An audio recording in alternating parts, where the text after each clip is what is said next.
The Mauritius Police Force plays a multifaceted role in our society and has been at the forefront in fostering a climate of peace and security conducive to the country's socio-economic development.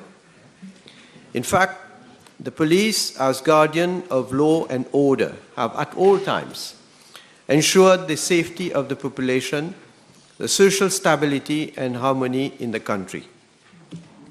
As a law enforcement body, the Mauritius Police Force effectively maintains public order and safety and detects, prevents, and investigates into criminal activities.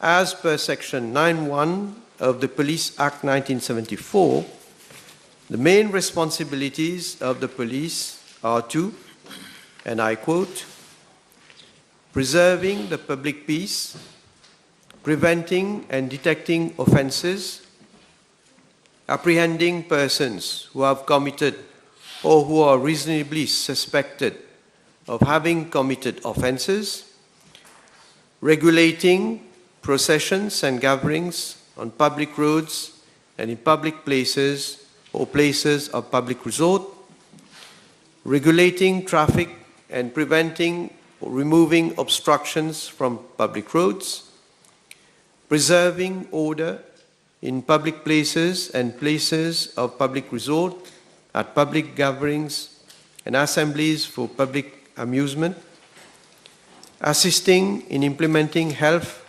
quarantine, customs and excise laws, assisting in preserving order in ports, harbors and airports, executing process issued by court, and swearing information and conducting prosecutions, unquote. Besides these policing duties, the Mauritius Police Force has been instrumental in the protection and welfare of the public at large, as well as the most vulnerable, including our senior citizens and our children. In addition, these policing functions also encompass disaster management and search and rescue operations, amongst others. Policing being by its very nature dynamic and complex, particularly in an ever-changing environment, is also confronted to a myriad of challenges associated with increased public expectations and exigencies, demands for enhanced accountability, the sophistication of crimes, and the emergence of new threats emanating from an ever-changing community life. We all recall that in the wake of the COVID-19 pandemic, the public provided an immediate response, the police provided an immediate response, especially in our overall national resilience strategy to cope with an unprecedented situation, often putting their own lives at risk. Their response was proactive, immediate, and effective at all levels. They played a prominent role in ensuring orderly movement of people to get access to basic necessities, transportation of COVID-19 patients to hospitals, securing quarantine centers, and issuance of access passes to people in order to keep the essential services running during the curfew periods. Additionally, they assisted in delivering food to the most vulnerable citizens. Mr. Speaker, sir, apart from their normal policing duties, they have also partnered with the community to help in alleviating the difficulties of the population during those improving times. They have been instrumental at implementing the recommendations of the COVID-19 High-Level Committee insofar as to matters relating to law, order, and security. We have to pay tribute to the 5 police officers who have unfortunately lost their lives due to the pandemic during their selfless service to the nation. With technological advancement, sophisticated communication devices, and rapid and easy transportation, new types of crimes are emerging as well as criminal networking. For instance, today, drugs are sourced in one continent, processed and trafficked across another one, and marketed in a third one. As a response to such evolving situation, the police has to regularly revisit its strategies and capabilities in terms of equipment modernization, coupled with continuous training, capacity building, human resource development, skill and competence enhancement. Mr. Speaker, sir, police officers have to face numerous and daunting challenges in fulfilling their mission to, amongst others, countering the illegal activities and arresting the drug traffickers and other criminals. Conversely, they are also subject to deliberate acts of violence and malicious accusations whilst attempting to restore public order or arresting suspected criminals.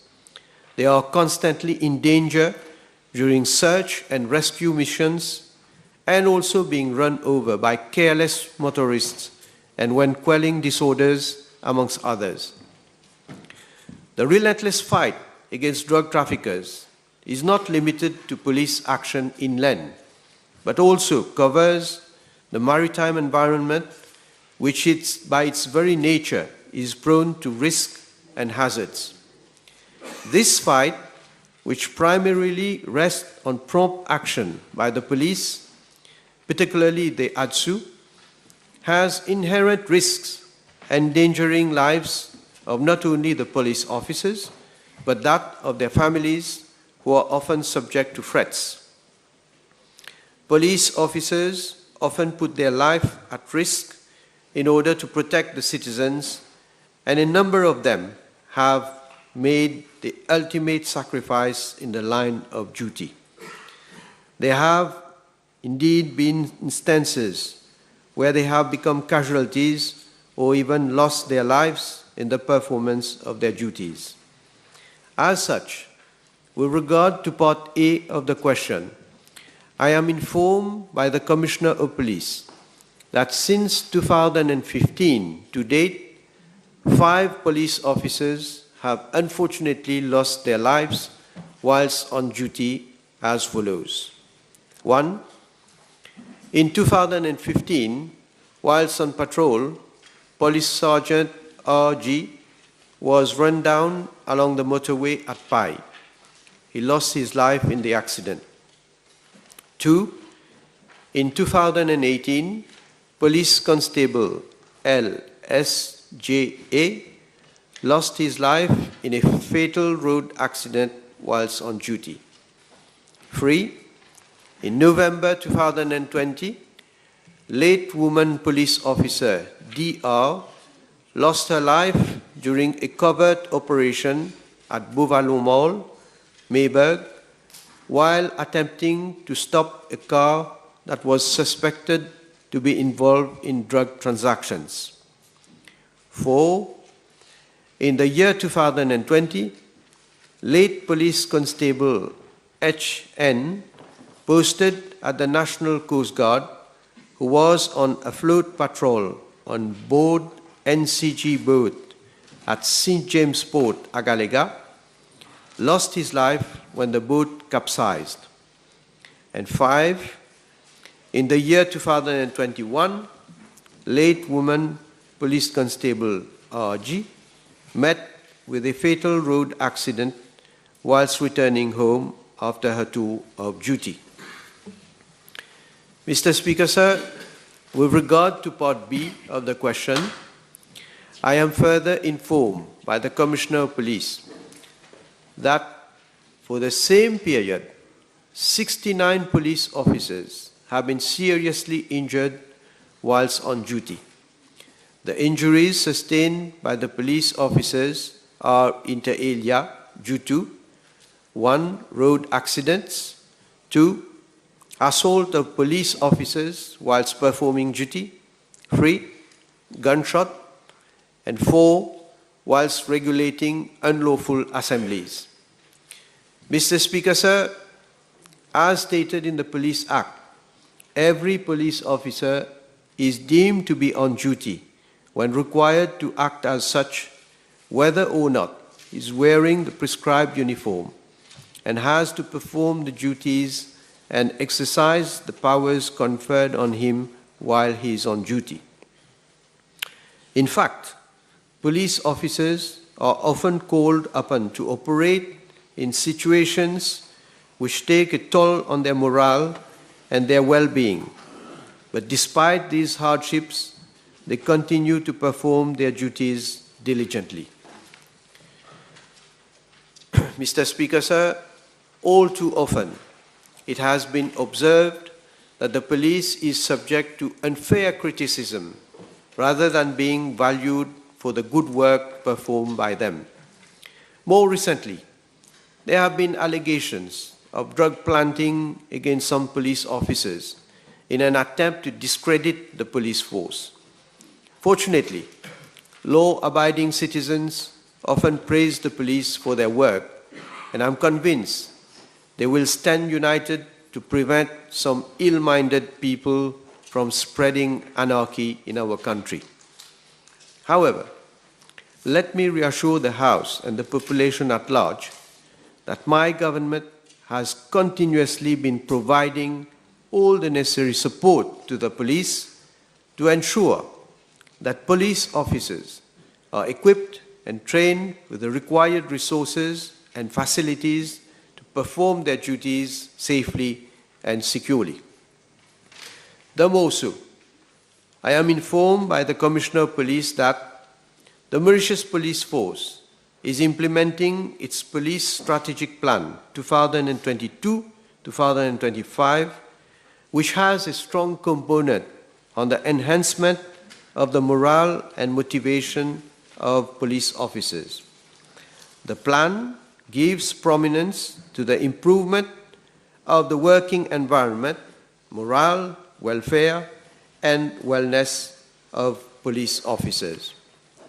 Mr. Speaker, sir, I seize this opportunity to once again extend my full support to all those police officers who are doing their work as per established rules and in compliance with the laws of the land. I salute all those police officers who have either lost their lives or sustained injuries whilst on duty. They are unsung heroes, and we need to pay tribute to them. Thank you.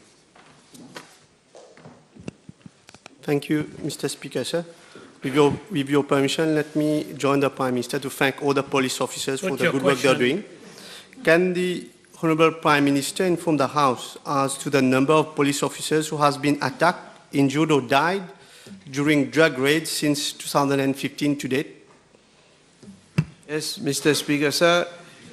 I am informed that since 2015 to date, 23 ADSU officers were injured and one lost her life.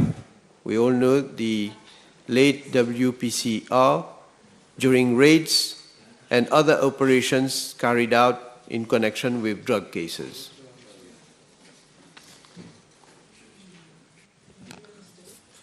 Thank you, Mr. Speaker, sir. Can the Honourable Prime Minister state the amount of compensation paid or is due to the heirs of those police officers who lost their lives in the exercises of their duty since 2015? Yes, Mr. Speaker, sir. I am informed that compensation is paid to the heirs of such deceased officers as per the recommendation of the PRB report. In 4 of the 5 cases I mentioned in my reply, compensation to the tune of 6.1 million rupees have been paid. Thank you, Mr. Speaker, sir. Can the Honourable Prime Minister inform the House as to the status of the inquiry in the case of late women police officer Dimple Ragu, who lost her life during a covert operation of ADSU at Bovalo Mall in November 2022? Mr. Speaker, sir, I am informed that the case file regarding late woman police officer Dimple Ragu has been sent to the Office of the Director of Public Prosecution on 31st of May 2023 for advice. Thank you, Mr. Speaker, sir. In his reply, the Honourable Prime Minister stated that the Mauritius Police Force is being provided with necessary resources in terms of personnel and equipment to fulfill its mission. Can he provide information on the evolution with regard to the budget allocated to the police force over the years?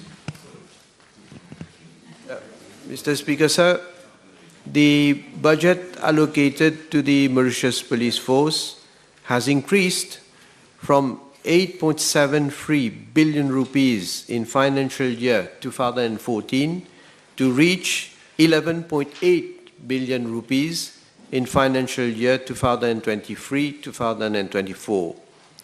In fact, the amount that has been allocated to ADSU has increased from 198.2 million rupees in financial year 2014 to reach 329.2 million rupees in financial year 2023-2024. Roy. Thank you, Mr. Speaker, sir. I have a very specific question with a specific date. I don't know if the Honourable Prime Minister has the answer. It's with regard to the night of the 22nd of April 2022.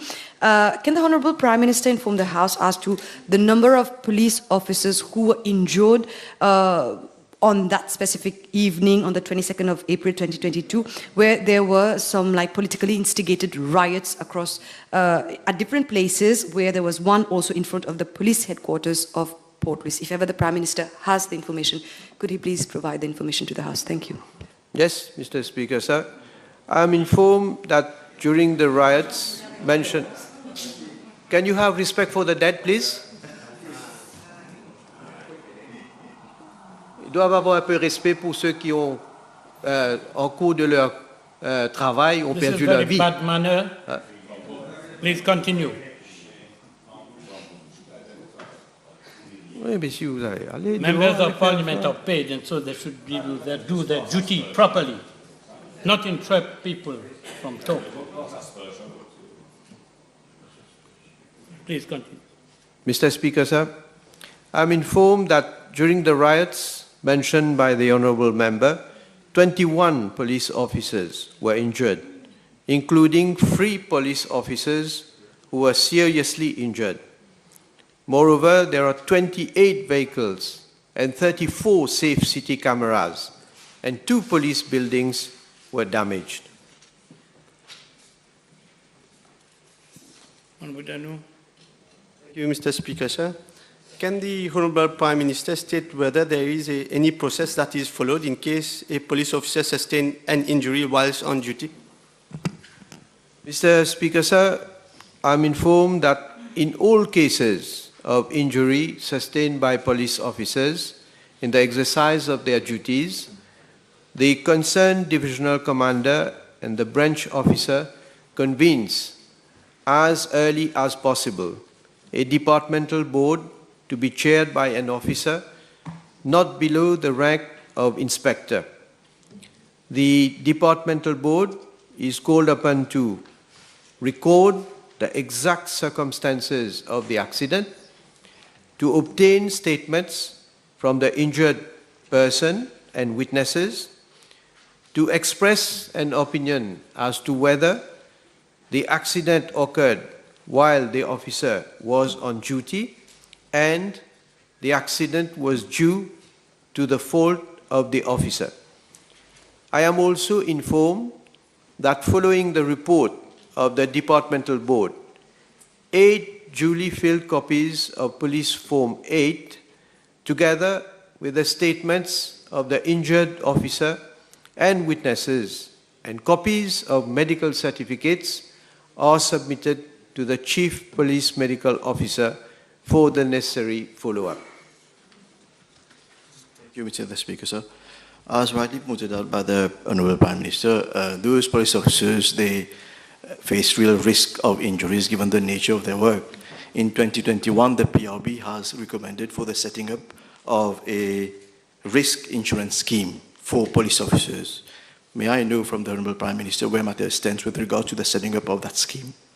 Yes, Mr. Speaker, sir. I know that I have given instructions for my officers to look into the matter. That issue is being investigated. Of course, it is a complex one because we are talking about only one category of officers in the service. So I can assure the Honourable Member that this matter is being looked into, and I hope that we will be able to come to a proposal ultimately. Next question. B988.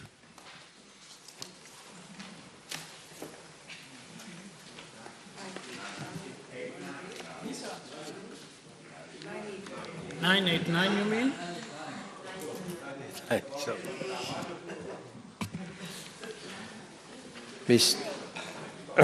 Mr. Speaker, sir, I will reply to both parliamentary questions B989 and B1001 together as they relate to the same subject. The Mauritius National Identity Card Scheme was introduced and implemented in Mauritius in 2013 under a government-to-government agreement between the Republic of Singapore and the Republic of Mauritius. The project was entrusted to a consortium comprising the Singapore Corporation Enterprise, Nippon Electric Company, and Crimson Logic Private Limited, at a total cost of Singapore dollars 44,326,139. That is approximately 1.1 billion rupees. The scheme comprises the following components: Central Population Database, Certification Authority, Mauritius National Identity Card System, and shared infrastructure. Following implementation of the scheme, the plastic laminated ID card was replaced by the current national identity card. Mr. Speaker, sir, in March 2020, government decided to revamp the existing Mauritius National Identity Card system following advice received from the Ministry of Information Technology, Communication and Innovation to the effect that after almost 8 years of operation, the existing hardware and software of the whole system have reached their end of support and end of life in view of the following. 1. The hardware of the system is no longer supported by the vendor, and spare parts and security patches are no longer available. 2. The software components also need to be replaced as they are no longer supported by the respective vendors. 3. Moreover, the manufacturer of the current blank cards, IDEMIA, has ceased to manufacture the current card version. The updated version of the card proposed by IDEMIA is not compatible with the current MNIC system. And 4, it was viewed that emerging technologies had to be adopted to enhance the system and make it more secure, user-friendly, and to provide a wider range of features and services. Mr. Speaker, sir, following several meetings that my office had with the Ministry of Information Technology, Communication and Innovation, consensus was reached that the revamping of the present MNIC system was unavoidable so as to eliminate the risks associated with the obsolescence of the current system. It was also decided to take this opportunity to have a state-of-the-art system which would provide a wider spectrum of customized services so as to be in line with international trends. Hence, in February 2021, Government agreed to the revamping of the Mauritius National Identity Card system over a period of 2 years. Government has also agreed to the setting up of a technical committee chaired by the Secretary for Home Affairs and a steering committee chaired by the Minister of Information Technology, Communication and Innovation to follow up on the timely implementation of the project. In September 2021, following recommendations of the Ministry of Information Technology, Communication and Innovation, it was decided to widen the scope and use of the new National Identity Card by including 4 new components, namely card reading, storage of digital certificates, digital ID and mobile ID. The estimated cost of the project was 267 million rupees. Subsequently, on 24th September 2021, an invitation for expression of interest was launched through open international advertisement so as to shortlist potential bidders having the technical and financial capacity to implement the project.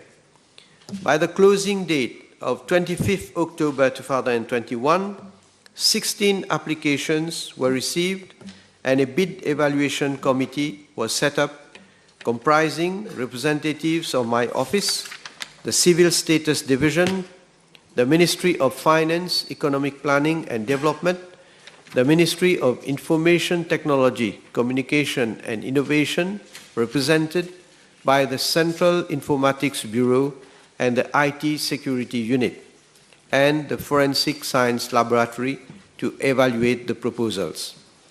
Mr. Speaker, sir, I am informed that following the evaluation exercise, out of the 16 applications, 2 of them were found to be technically responsive by the bid evaluation committee, namely that from IDEMIA/Envision IT Consortium and Thales Group. Subsequently, following consultations held with the Attorney General's Office and the Procurement Policy Office, and taking into consideration several factors, such as the time constraint for the completion of the project, the security of the system, and the confidentiality of the information being processed, my office was advised to proceed under Section 3(1)(a) of the Public Procurement Act and to invite the 2 companies to submit their proposal for the implementation of the project. The tender document provided, amongst others, for the following: revamping of the existing MNIC system implemented in 2013 and related infrastructure, including software, hardware, and network, amongst others, at all MNIC sites such as at data center, personalization center, and registration and issuance centers. Implementation of card usage of the National Identity Card so that agencies can electronically read card data for efficiency gains. Leverage on the physical ID card for the massive take-up of MOPAS, the Mauritian Digital ID. Provide for a smart mobile ID app to further reinforce the identity ecosystem of Mauritius by building a trusted chain of identity. On 11th of April 2022, IDEMIA India/N Vision IT Consortium and Thales Group were invited to submit their proposals for the procurement of a turnkey solution for the supply, implementation, operations, and maintenance of a national smart card-based identity system and a smart app-based mobile ID solution. By the closing date of 30th of June 2022, IDEMIA/N Vision IT Consortium and Consortium Thales RL Malak Technologies Limited submitted their proposals. It is to be noted that one of the requirements was for the international company to have a local partner. Mr. Speaker, sir, I am further informed that following the evaluation exercise, the contract was awarded to the consortium Thales RL Malak Technologies Limited at a capital cost of USD 8,175,165.53. That is approximately 374 million rupees, inclusive of value-added tax. This amount caters for the implementation of the system and its related hardware and software, a first batch of 200,000 blank cards, the mobile app, card reading solution, amongst others. Maintenance of hardware and software will start after the 1-year warranty period, and provision for funds in this respect will be made in the budget on a yearly basis. I wish to inform the House that there will be no mass conversion of cards, and the existing national identity card will coexist with the new one. As regards the implementation of the project, I wish to inform the House that same has already started and is expected to be completed at latest by February 2024. To ensure the timely completion of the project, the steering committee and the technical committee are following closely the progress made at each stage of the project. To this effect, the technical committee has set up 5 subcommittees, namely the legal and policy, the human resource and logistics, and the marketing subcommittees under the responsibility of the Prime Minister's Office, the application and card usage subcommittee under the responsibility of the Ministry of Information Technology, Communication and Innovation, and the infrastructure subcommittee under the responsibility of the Central Informatics Bureau. Mr. Speaker, sir, with regard to new features, since the implementation of the Mauritius National Identity Card Scheme in 2013, the identity card has been used for identity purposes only, while other countries like Estonia, Belgium, and Germany have included in their ID system other applications like card reading, digital signature, storage of digital certificate, amongst others. Hence, our new MNIC system will allow alignment with international trends and will provide the following new features. 1.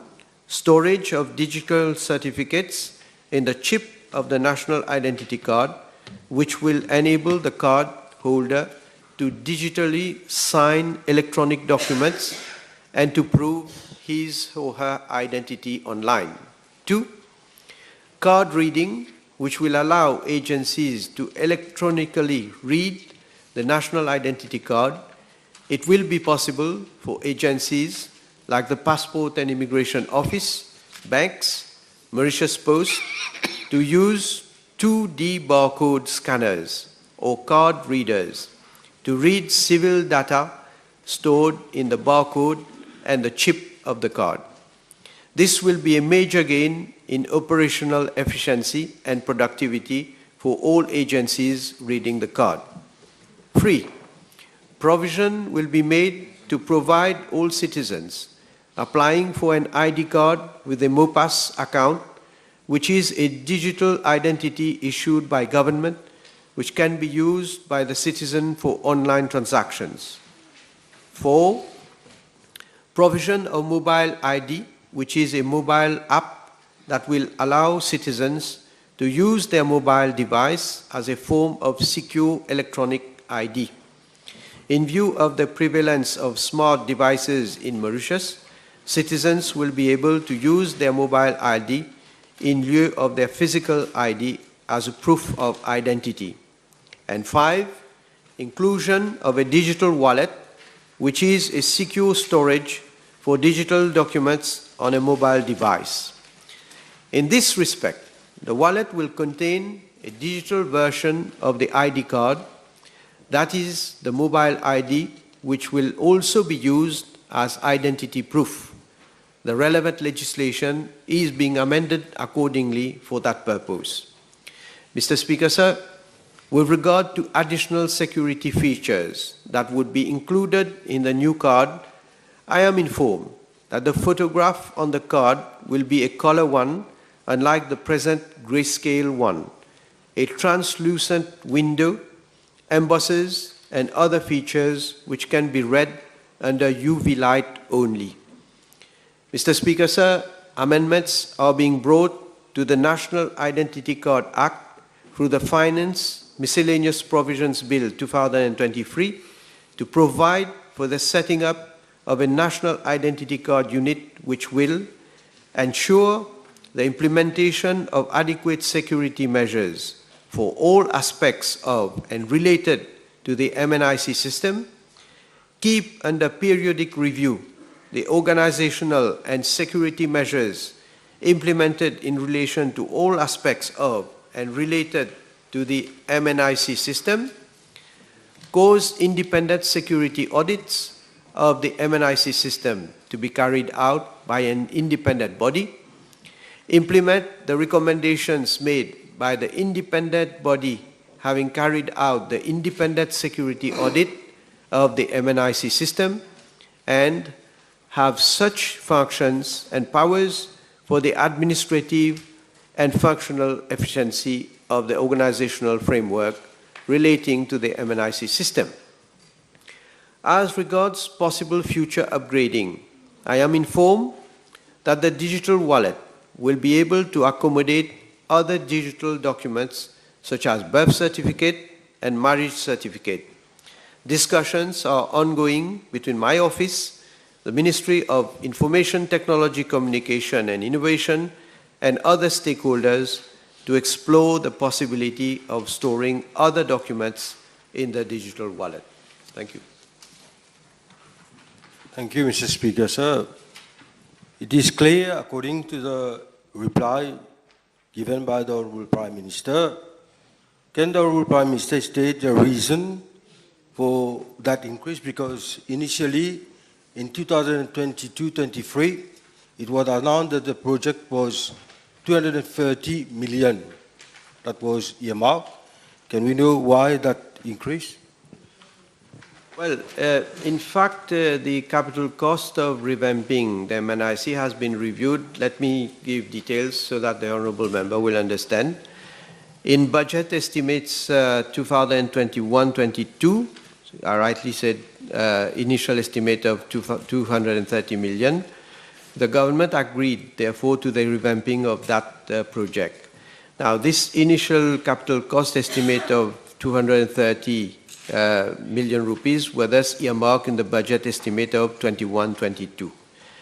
In the budget 22-23, the capital cost estimates were increased to 267 million rupees, as it was proposed that 4 additional components be integrated to the system, which I mentioned in my reply, but just to mention again, namely the card reading, the storage of digital certificates, the digital and mobile ID, with a view to widening the range of services that would be offered by the MNIC.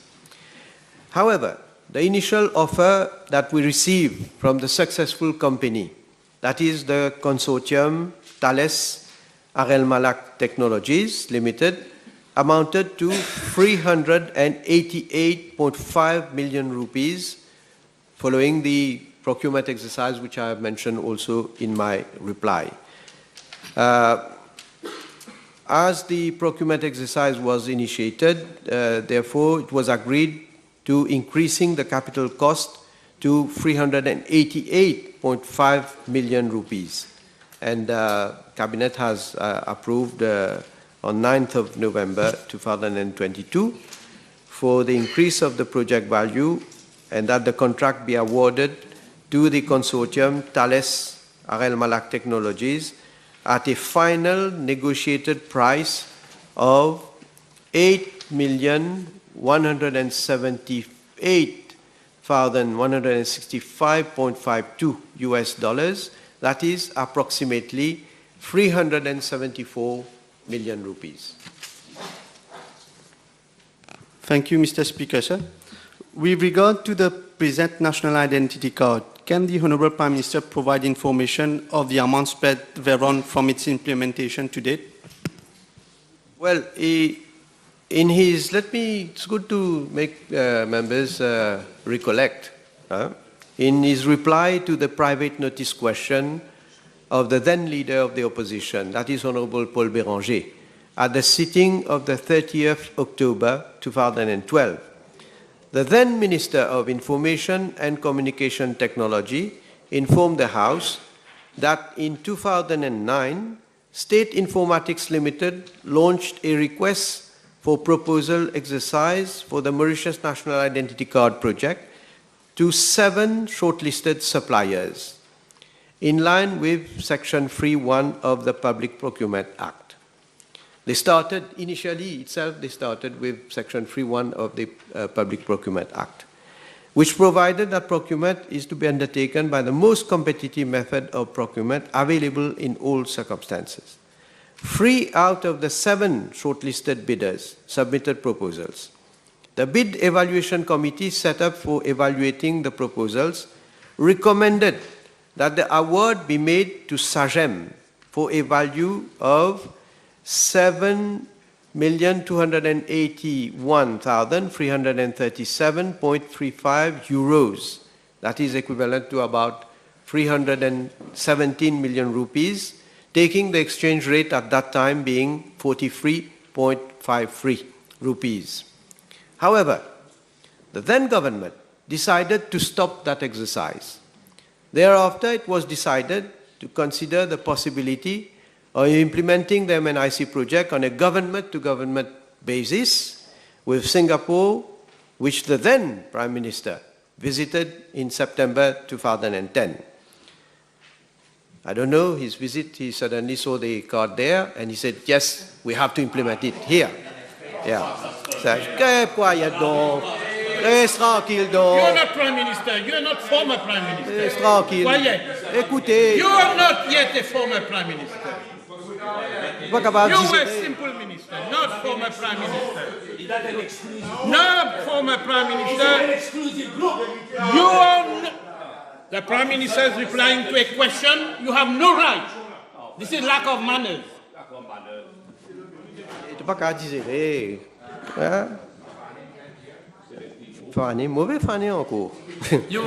In December 2010, right after that famous visit, he went to Singapore again for the benefit of Honorable Boulel. Let me say again, maybe he can't recall. The Prime Minister, when he visited Singapore, he saw the identity card there and said, yes, this is what we must implement. And he came back. He gave instructions to the Minister. We cancel everything. We cancel the procurement process. Can you imagine, Mr. Speaker, sir? And then government entered in December 2010 into an agreement with Singapore Corporation Enterprise in partnership with Crimson Logic Private Limited for the provision of an advisory services for the sum of 10,916,204 rupees.